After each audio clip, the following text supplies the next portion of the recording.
네.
That's on there. Yeah, you ain't gonna know the boyfriend here. What is that? They have something on the feet. I know the camera. I'll sit down in the back.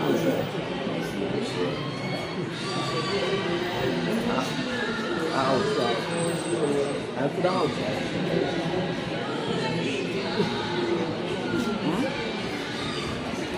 Line up for somebody? That could be for family, man, right up there. I'm sitting down on the outside. I'll sit down outside.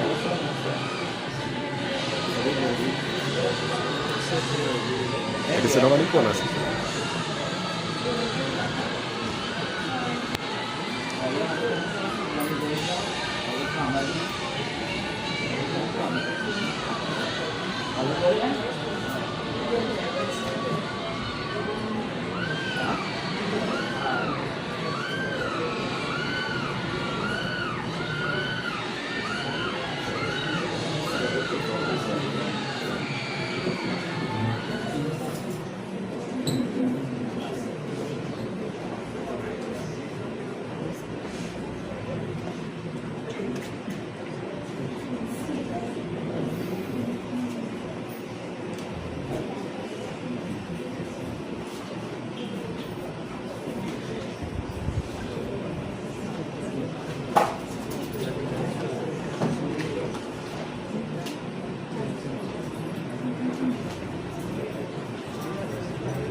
Everybody that they saw Lì se non mi hai seguito.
morning again, and we'll commence our service this morning. And thanks very much to every one of you for coming forward.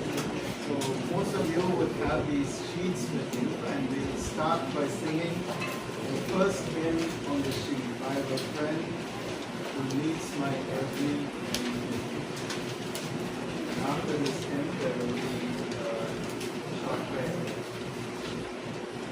The first hymn.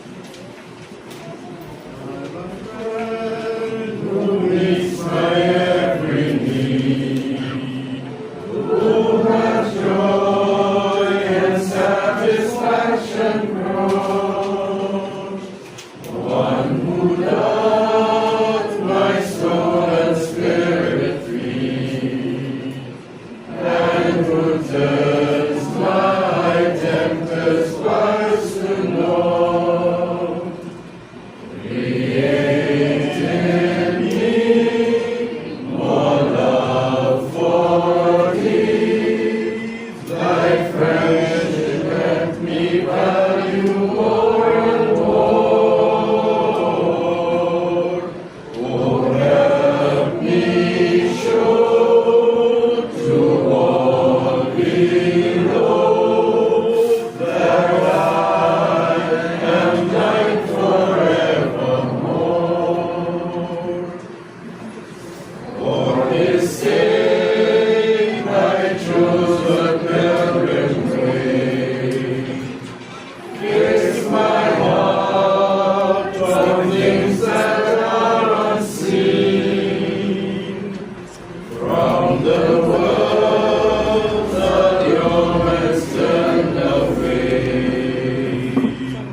Father, we are thankful to Thee for coming together this morning, and we are grateful that Thou hast known the reason for which we have come together. Thank Thee for the life of our late sister, for the influence that she has left behind. I pray that help each one of us to consider our own experience when we will come to this stage of life at some point in time.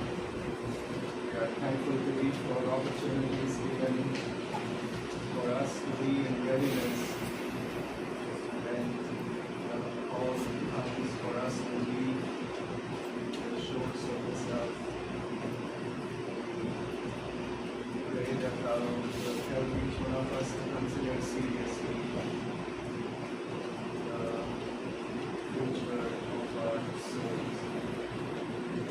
grateful to thee above all things for thy love that was manifested in thy Son, for sending him from heaven's glory to this earth to redeem mortals like us. We pray that thou help us to understand the depth of such great love. We pray that thou give us wisdom to embrace that love, so that we can also have fellowship with thee and with thy Son, with thy people. We realize that death is an experience that none of us can avoid. Death is an experience that sounds forth a very, very loud message, although it says nothing. But we pray that each one of us will pay heed to the message and be wise, because it could be any one of us in that basket at any time. We thank thee for all that have put forth an effort to give your daily respects to our departed sister. Especially pray for the family at this time, especially the loss of our mother, our grandmother, our aunt, and many other roles our late sister played in her life. Pray that each one will know the true comfort that comes from thee alone. Pray for thy guidance as we continue this service, because we pray in the name of Jesus. We will invite Zane to give the ruler.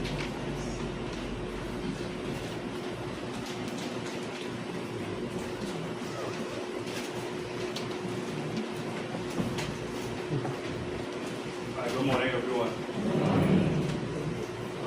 10 months ago, many of us here were gathered to celebrate Fanny. And today, we mourn the passing. I'd like us to welcome and keep that same spirit of celebration, remembering the light and joy she brought into our lives.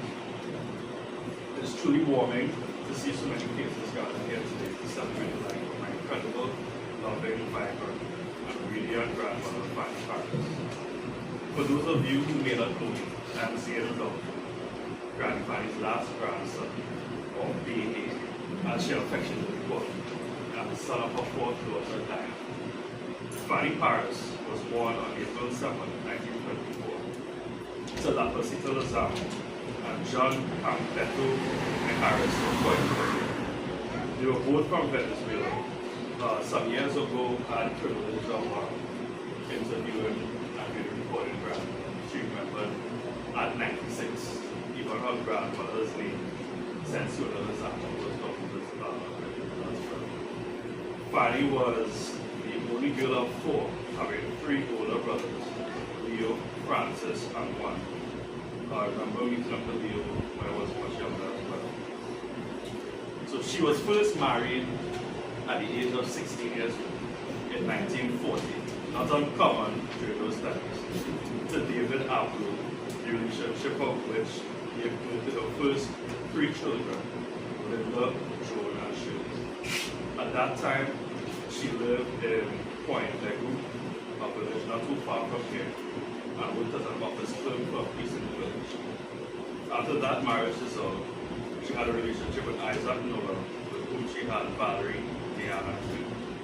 A total of 6 children, with Linda, her eldest daughter, and Kurt, the youngest, and her only son, deceased.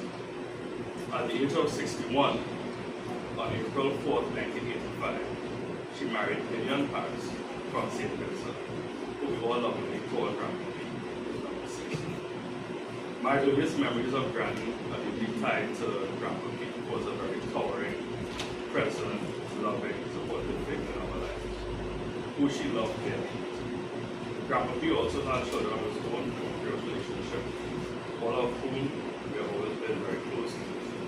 Of them are deceased Hendrik, Auntie Yvonne Wilson, who's here with us, the children Dean and Wendell, Priscilla, Ellen, and Uncle Wilfred, now deceased, and death.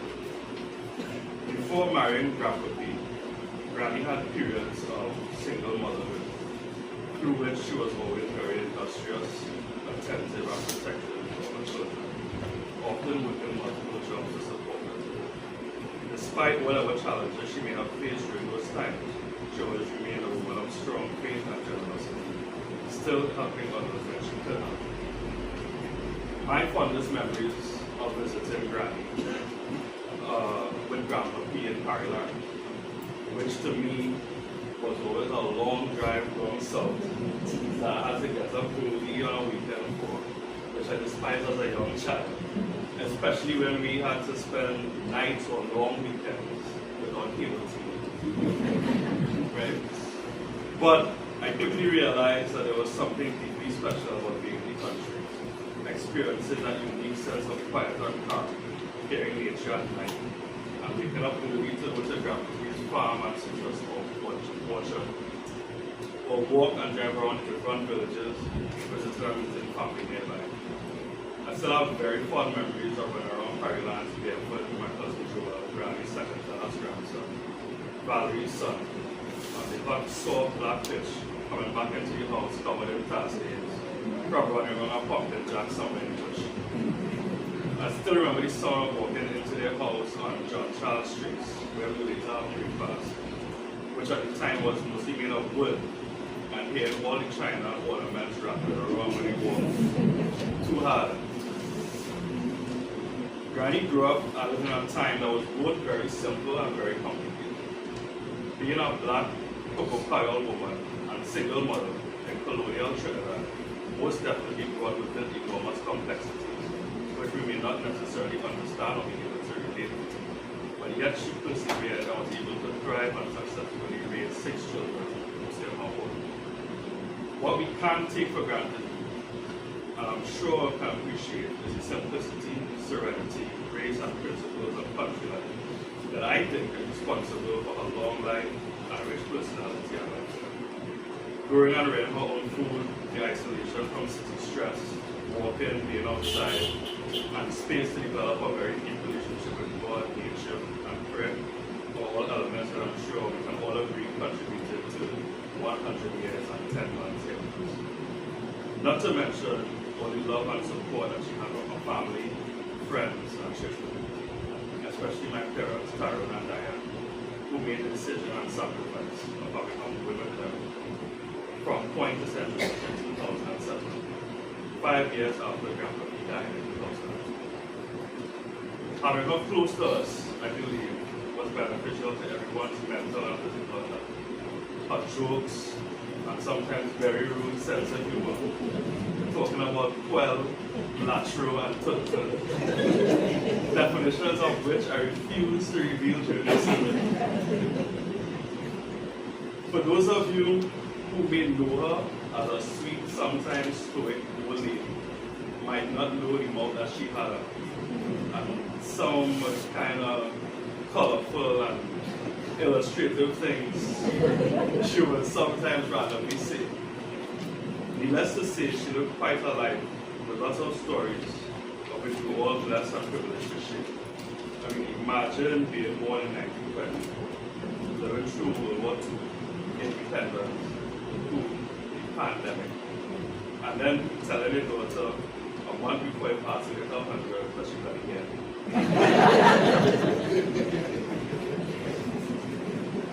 Her life is not only a testament, but an example and recipe to a long life that many of us dream to have and we whosoever blessed to attain.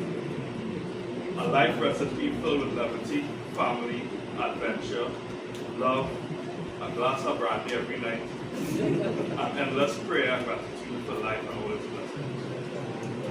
Though her 100-year-old body, her shell, may lay here, we know that her spirit lives with us and surrounds us. I am one who believes that the spirits of our ancestors continue to guide and protect us, and trust that she will be guiding our steps through our lives. She will forever live in our hearts, and her legacy will carry on to her grand, great-grand, and triple great-grandchildren. We know that she is safe in the arms of the Lord. Thank you.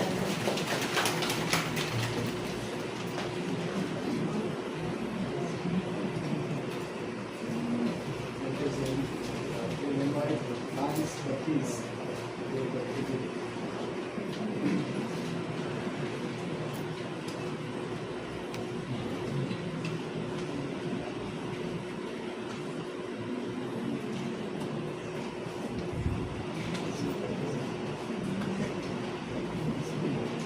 Good morning to all. Well, we heard quite a lot about this Fanny's journey through life. And I'm going to talk a little bit about a different perspective, the lady we knew. To do this, I felt it was kind of selfish if I could not involve the people with whom we had fellowship in latter years of existence. What kind of impact did Miss Fanny bring to our fellowship meetings?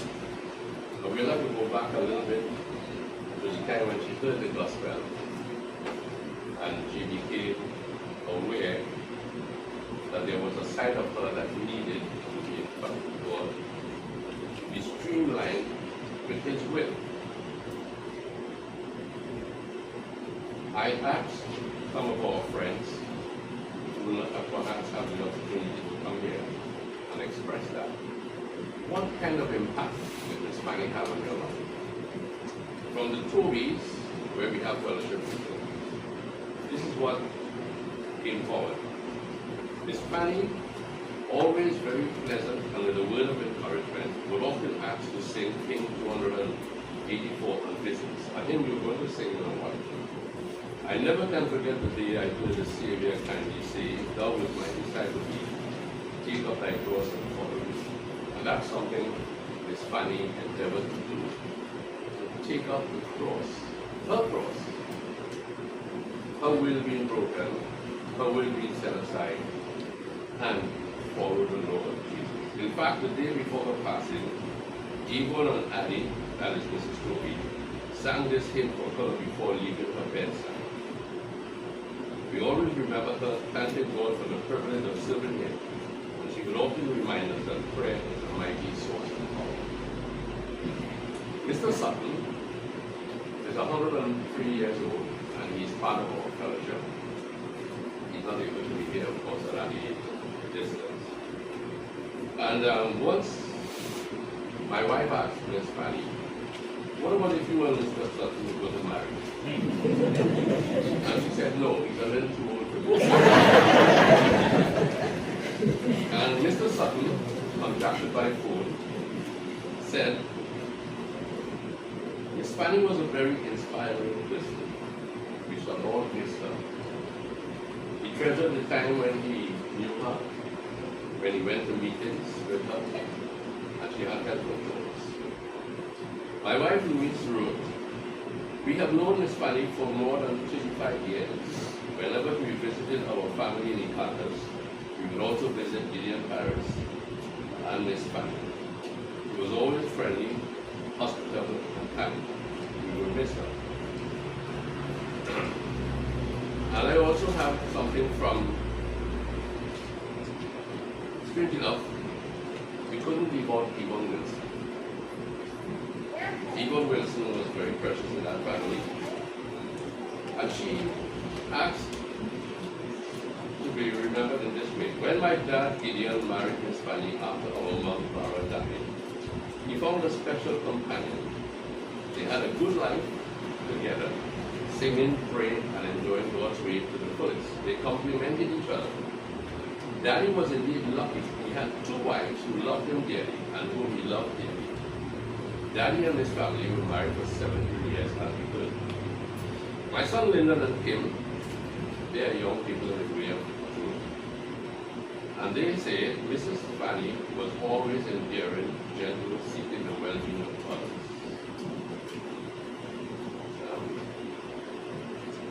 So now I come to the Ramutas.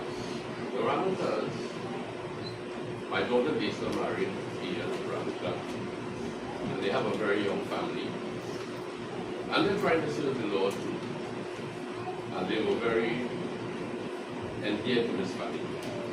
Today we gather to celebrate the life of a truly remarkable, a mother in Israel.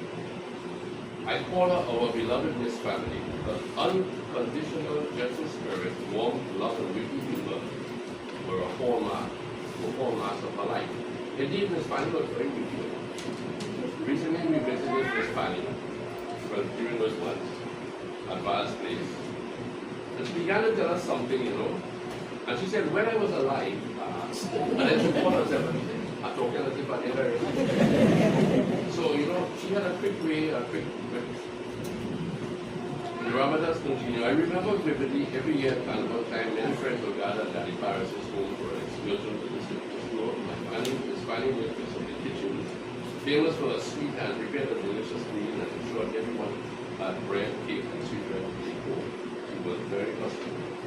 She had a big heart. Fast track to about 10 years ago. It was our special privilege to welcome Miss Fanny to our Trinity meeting, fellowship meeting. Buster, her chauffeur, was faithful in getting her there. I'm very thankful over the last 2 to 3 years. Val warmly welcomed us on several occasions to visit Miss Fanny. She always expressed thankfulness for the gospel story. She inquired about the welfare of friends and workers without faith. Workers meeting the missionaries who guide us through our life. God's help. Her humor, wit, and charm never failed to shine. Though even what seemed her dark days, we are thankful God lent her to us, and her memories will forever be held here in our hearts. Loving Miss Fanny, rest in peace. Of course, I would have said something, but I think I would rather leave it to you. I asked Juliet also, Juliet Parris. And Juliet Parris was married to Richard Parris, Gideon's son. And this is what she said. I came into her life when I married her son. Mom, that she called Miss Fanny, was truly the essence of the word, mom. She wanted to be the mom she always was. They always say that people come into your life for a reason. After the last of her days, she wanted to know how you were doing. She wanted always to make sure all is well with you. I remember pleasant and happy days with her, sweet fellowship, and teaching always with care and respect of God. Mom to me will be remembered as a loving, hardworking, honest, humble person, living her life to respect and honor God's name. I will want to emulate, and like all those who have gone before, strive to reach even their heights. So I remember Miss Fanny.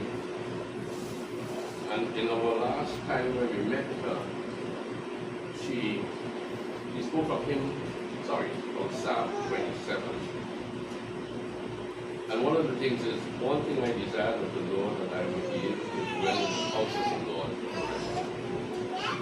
Miss Fanny had a very lustrous journey. And I'm sure that in her moments of quietness, meditation, that would have been her secret desire. I'm sure that those who took care of her to the end of life will remember her wanting to be in the house of the Lord. And will be there, but only the Lord knows. And we hope that it will be so. I want to also express, on behalf of the Coziers and the Carolines, respect for the family, and the memory of this family,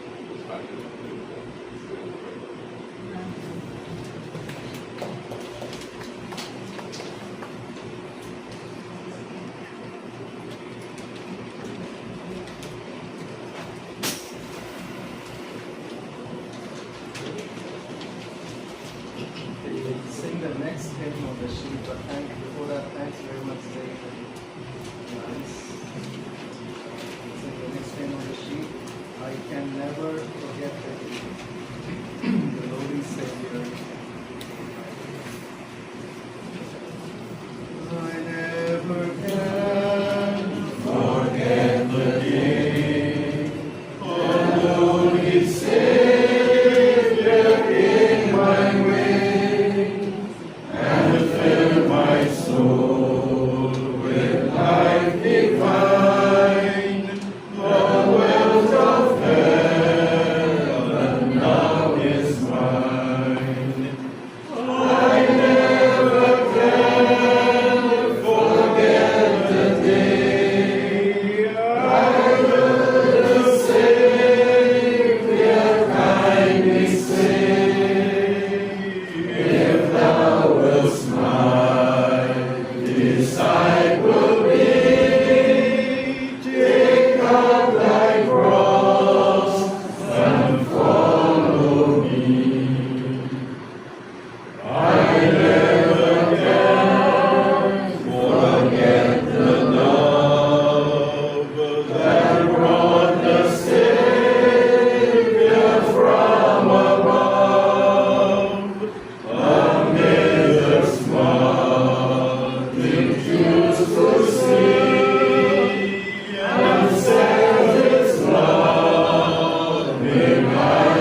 chapter 25 and verse 8.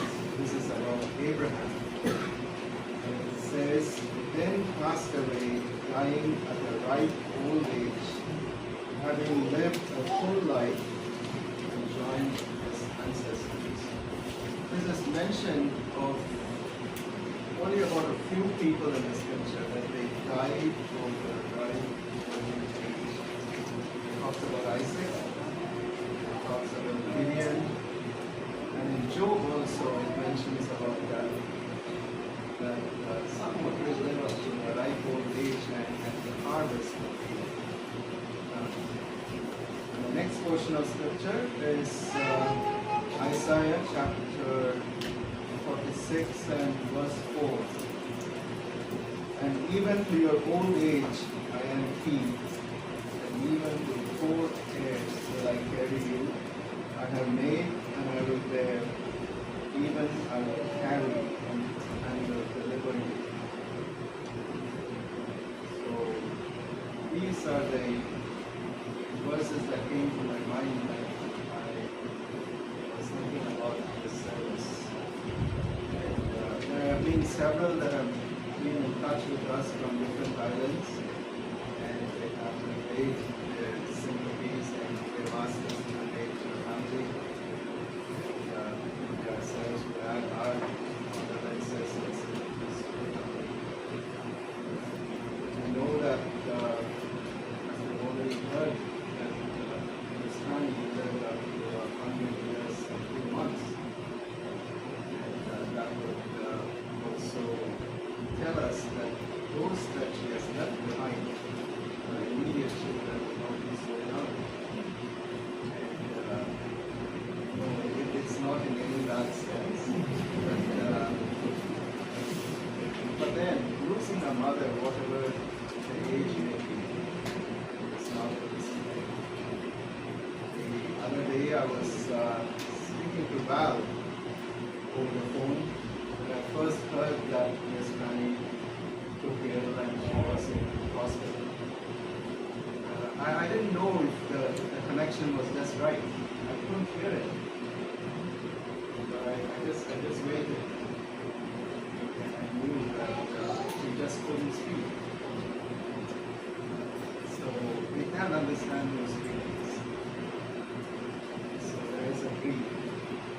But yeah, the grief is there and will be there. We're also thankful, as we heard, that she also lived for something that was to come. We're glad that she has now crossed this door of death and she is journeying further to that place. So we can also say now that Miss Fanny died at the ripe old age of 100 years plus months. I don't think how many of us will make it to that, but she did. And if you consider a person who has lived 100 years, they would have gone through a lot of experiences. I was just speaking to someone yesterday, much younger than me, and one of the statements was, I know what I'm doing. Well, that's what we think. We know what we are doing. Until we come to know, we don't know what we are doing. But for a person who has lived for 100 years, experience is a lot. And there is no substitute for experience. I can tell you that now. I was also in that stage where the other person was a few years ago. I thought I knew everything.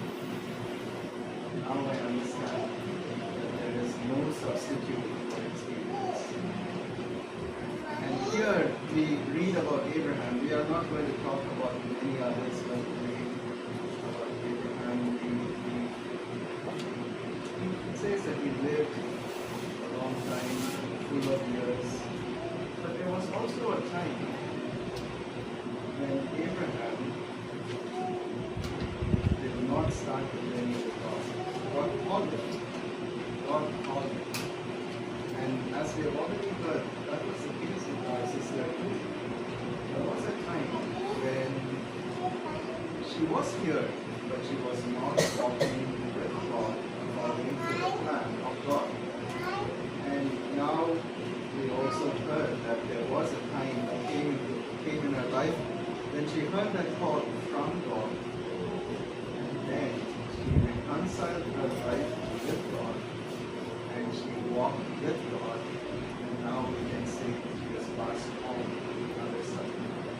And that's going to be the experience of all of us. And that is the experience that God would like all of us to have. It's not that we just came into this world, we lived our life, and we just passed from this scene of life. But we want to have this experience of having a turning point in our life when we met God and altered the course in our life. I just don't recall exactly, but I think it was 1985 that she was married. In Parris. I don't know when she heard the gospel, but then it's a good number of years. It's a good number of years now. And I came to know of her only a couple of years ago. And I must confess that I was ashamed that I was here, but I didn't know of her. I didn't know. But when I came to know that she lived in Pinapuna, we made it a point to visit her from time to time at God's place. And one thing that I can tell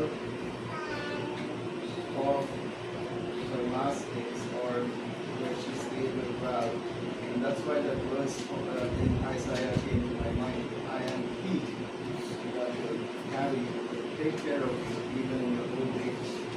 I saw that. She was well taken care of. And whenever we went there to visit her, I would ask her how she was.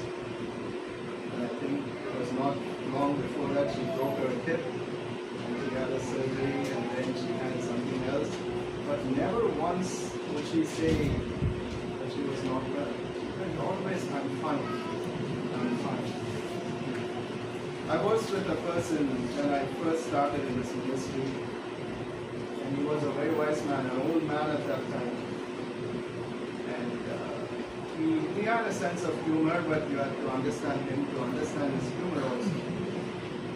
So he said there are two kinds of people. And he said ones that enjoy bad health and ones that don't bother about bad health. And I think she was one that really did not bother about bad health, although she was not feeling well at nights. And she would never allow us to go into her room to which she always came out with her walker. And she was there. And it was amazing to be with her. She was quite with it. We could talk to her, she could respond to us. When I first came to the Caribbean, maybe about 9 years ago, the first funeral service that I had a part in was in Barbados, and it was the funeral service of a lady who lived 105 years. And as of today, I can say that the last funeral service that I've been in is of a lady who lived 100 years. And we can surely say that God is a present God. He is. And that is what is evident in the life of our departed sister. In her life, he was a present God. And he is a present God even now. And he will be a present God even in the future. It is up to us. It is up to us to embrace that God who will take care of us if we are fortunate enough to live our life. And Abraham, as we mentioned, there was a responsibility on the part of Abraham too. When God called Abraham, he responded to the call. And Abraham had a unique quality of believing everything that God said. Although some of those things, even when he called him, were impossible. It would sound impossible. But as far as Abraham was concerned, he just believed in this, that God said so, and it is true, and I believe. And that is something that all of us can do. There will be experiences in life that we have to go through, and it might sound impossible, some of the things God would expect of us, God would want us to do. But if we can just believe in this, that God has said it, I will believe it. I will have the faith to believe it. And then God will take care of this. And that is what happened in Abraham's life. And I'm sure that is what will happen in the life of our sister. I won't take any more time. God will speak after me. But I would just like to leave you with this thought, that God is a present God, and God will call us. God will give equal opportunities to everyone. He will give opportunities to everyone to turn to Him. And when we are at that point, that can become the turning point in our lives towards sure and secure permanent future and way of His soul.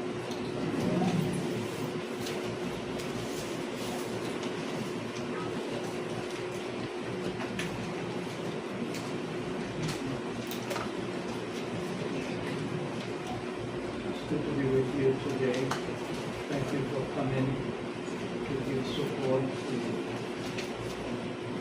relatives of our dear sister. I appreciate her life, what she meant to us, and feel grateful that God, in His mercy, allowed us to have fellowship with her while she was alive. We're going to sing a hymn.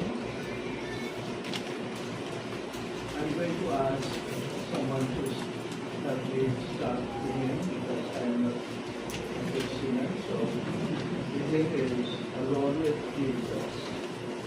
So somebody can start.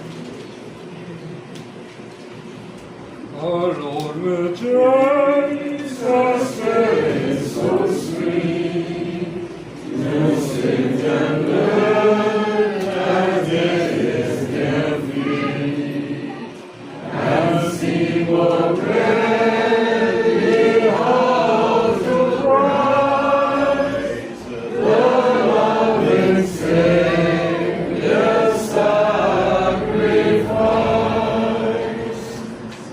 Alone with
read a few verses from Matthew's Gospel, chapter 12, and from verse 47.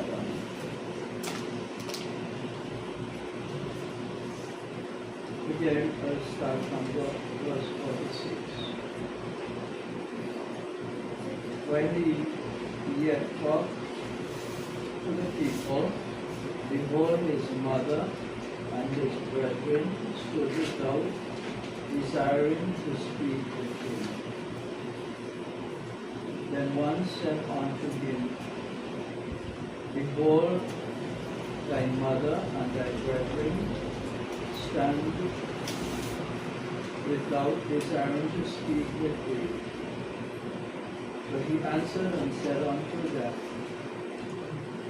him that told him, Who is my mother, and who are my brethren? And he stretched forth his hand toward his disciples, and said, Behold my mother and my brethren. For whosoever shall do the will of my Father which is in heaven, the same is my brother, my sister, and my mother.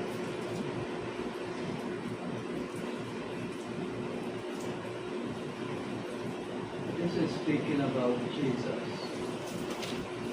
He was talking to some people, and somebody came and told him that his mother and his brethren who were outside wanting to speak with him. If you put yourself in that setting, I believe you would, and you hear a message like that, I believe you would go out and see what they want. You would go out to your mother and your brethren and find out why they came to see you. That's how we would do. That's the human way. But Jesus didn't do that. And I feel that if his mother had passed away at that moment, would Jesus have had any regrets that he didn't go out and see his mother and speak with her? Would he have had any regrets? I don't think he would have had any regrets. He was talking to the people and he was telling them about a greater family. The human family comes to an end. Like we witness our sister being taken away and her relatives, they are left without her. Ties are broken.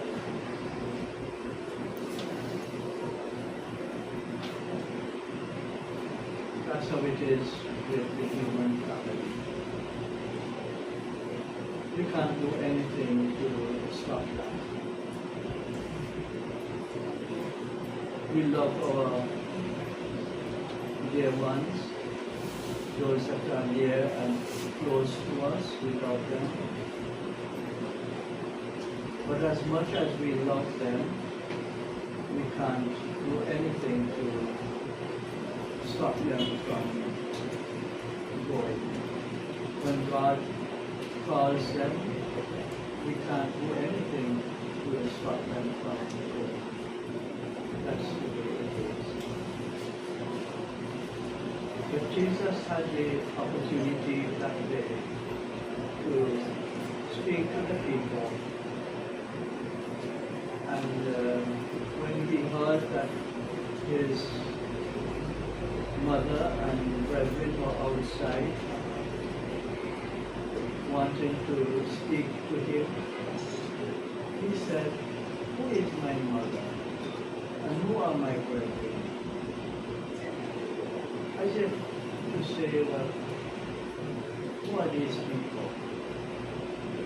Was he being rude or disrespectful to his own? No, he wasn't.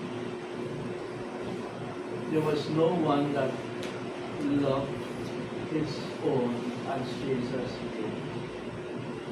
No one that cared for his own as Jesus did. So he wasn't being disrespectful to anyone, to his mother or his father.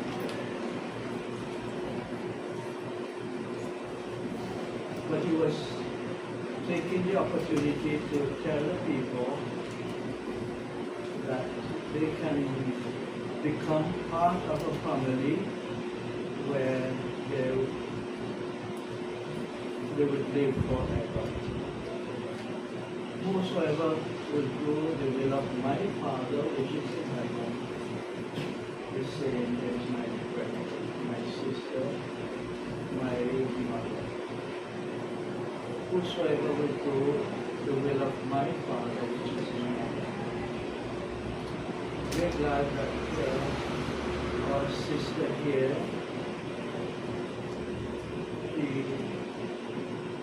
had the opportunity of listening to the gospel message, and God was able to bring convictions in her heart, and she responded to the Lord's leadings, and she became a child of God. Now we have hope that this is not the end, but that she will go on to better things. So Jesus was trying to help the people to understand that there is a Father in heaven, and that they could become part of a family where even death will not separate. But there would be no more tears, no more pain. These are things that we know of in this life. We have pain. We shed tears. We know of sorrows and distress. But Jesus was showing that in the family that he was telling the people about, that he himself was a part of, that there would be no more tears, no more pain, no more sorrows. And that's what we can look forward to. We're glad that our sister in lifetime responded to the message of the gospel and view of being a part of his family. I got to know her soon after she married Mr. Parris. I was in the home many times. I enjoyed fellowship there, and Miss Fanny was very much a part of what was going on.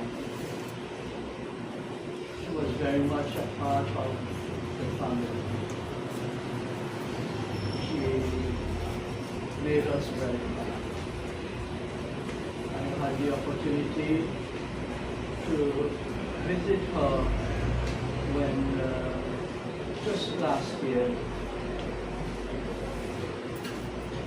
when she was, first of all, she was in the hospital and we went to see her, and then at the home where she was staying, we went to see her. It was a joy to be with her and to hear of the things that meant a lot to her. Things that she lived for, that brought her great joy and satisfaction. Today while we grieve because of a separation, we know that this is God's will. And she's gone on to better things. And if Miss Fanny could speak to us today, she will tell us of the better things that are around us, things that matter, and things that, well, there will be no end. And we hope that God will continue to strive with us, and that we too would desire what Miss Fanny has, and look forward to it. Now, there's a hymn that is, I see, it's not full fast, but the words are to, we will see Jesus. So we'll sing the hymn, we will see Jesus, and then viewing of the body, and then we'll proceed to the graveside after. So, someone start again, please. Never see Jesus, for the shadows lengthen across this wind, the landscape of life. We would see Jesus, only faith to strengthen for the last weariness of finest strife. We would see Jesus, the break of foundation, where all feet were set with sovereign grace.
those of you who would like to see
Just we just have the attention for 5 seconds.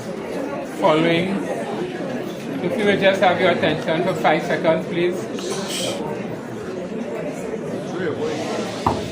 Hello, Mr. in the black jacket. Please, if you may have your attention for 5 seconds, please. Following the interment of Fanny, buddy, there will be a repast, invite a repast with the family at number 20 John Charles Street, Parris. That is the residence with Mr. Parris, Parris. Thank you. No, I don't like it. It's real bad.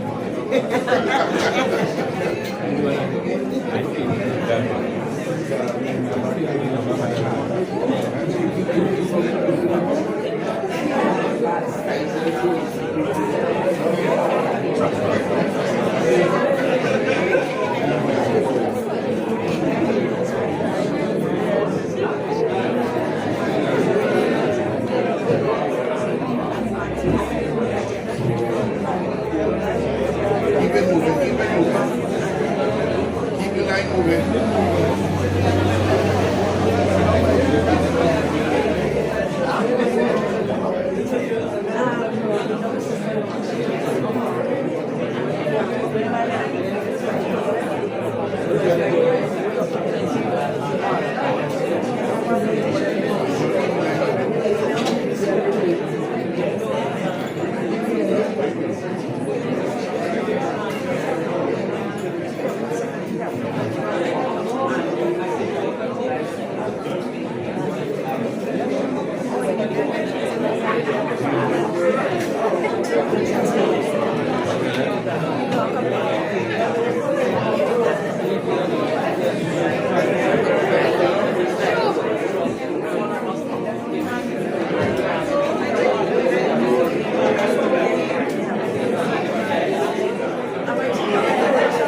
Did you think of the memories? Yes, man. Yes, critical part of the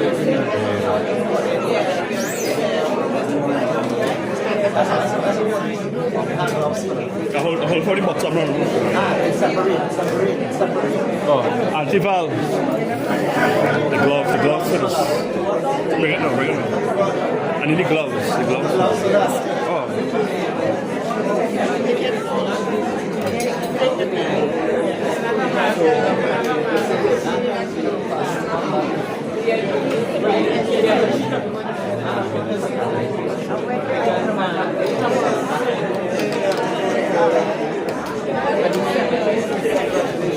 Oh, mommy.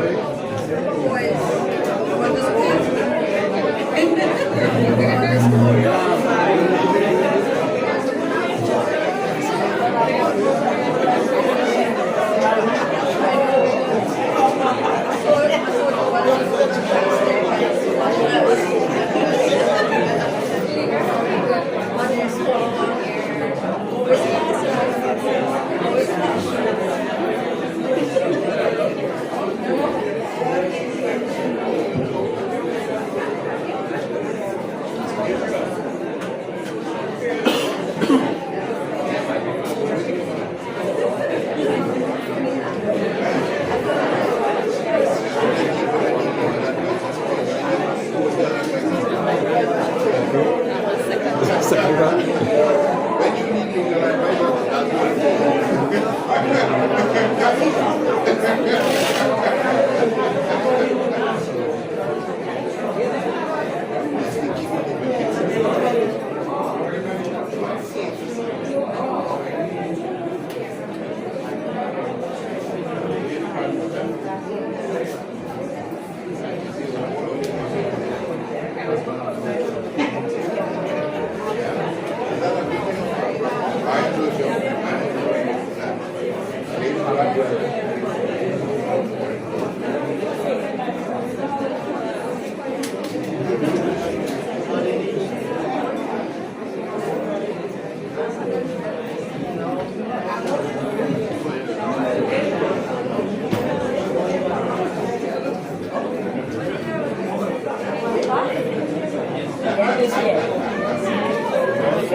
Bye.